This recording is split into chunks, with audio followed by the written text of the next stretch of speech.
All right, so our first companion plant pair that we're gonna talk about is tomato and basil. It's one of the most common, everybody talks about it, but a lot of people talk about how the basil makes the tomatoes flavored. I don't know, I can't taste it.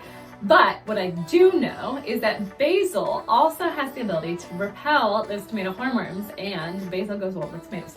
The other thing that basil helps with, because it's an aromatic herb, is keeping away aphids and whiteflies. And the more aromatic you can make your basil, the more protective power it has. And so if you use a micro-based fertilizer or organics, you're actually going to get more of that flavor for basil, first of all, but you're also going to get more of the aromatics that help prevent all those things. So you can really boost the effects.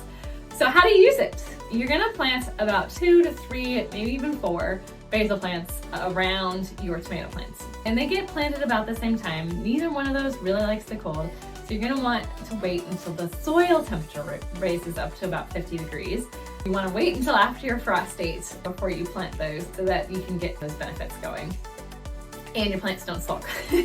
And so you also wanna give your tomato plants a little bit of space. So you're gonna have to plant the basil around the edges of your tomato plants, but if you plant them too close together, tomato plants are really susceptible to kind of those fungal diseases that come from too much wet, and so they need good airflow, especially at the bottom. They don't like water splashing up or soil splashing up when you're watering plants, so you want to give them nice, good space around the base of your tomato plants, but you do want those basil plants to be pretty close. So you can intersperse them if you've got a full bed of tomato plants, intersperse those basil throughout, and it will help you grow easier.